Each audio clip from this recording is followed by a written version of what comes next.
some peppers, some onions, garlic, some apples. Start off by telling you a little bit about fire cider.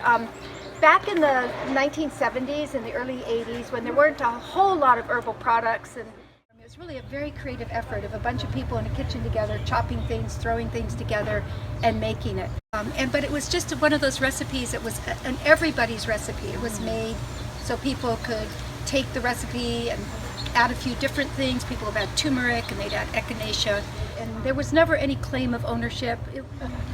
We did sell that product in that store for about 10 years. But that recipe did become very popular, and it was published in the first edition of my correspondence course, which was 1981.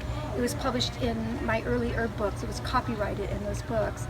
But the bigger picture is that this is the first time in the history of herbalism that people can come in and take traditional names. He did sit back and go, is it really worth the fight? You know, it is worth the fight, because if we don't stand up for it, it means all of our traditional formulas, elderberry syrup, just about anything that these companies who don't, some of them don't even really care about herbs. It's just it's a big market right now.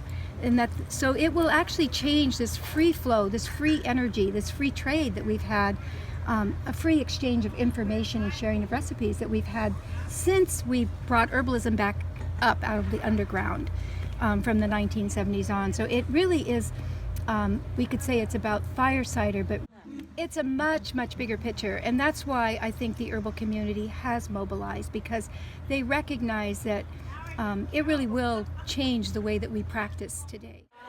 Some peppers, some onions, and garlic, some apple cider vinegar to keep you from getting sick. Fire cider tonic, corporate trademarks, we don't want it. Copyright named by Rosemary, shared by cultures for centuries.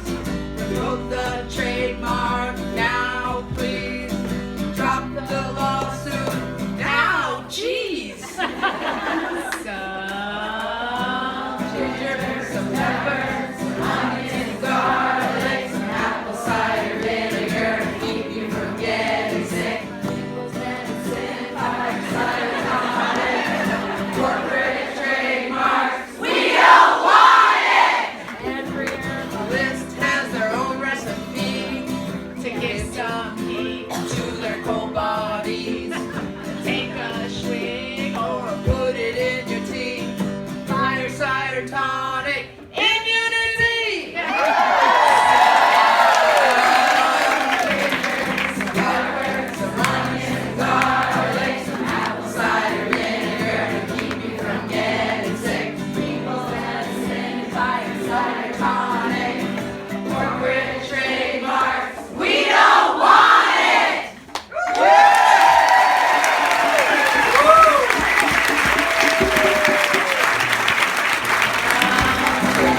Some peppers, some onions, garlic, some apple cider vinegar to keep you from. And so when people ask me why I didn't trademark that name, it wasn't because I made money from it. It was because I didn't need to trademark it. I didn't make that product to trademark. I made it so that it would be part of an herbal legacy, you know, and that, as I said, it was created as a product that belonged to everybody. So to me, that's the best model. It's really a good model. And I like to also say this, it's not that I don't believe or we don't believe in trademarks. You know, if you develop an original formula and you put a lot of energy and time into that, and you know, it's your formula, your family recipe, and you want to trademark it, that's great. But you don't want to take these commonly traded names and trademark them. That's wrong.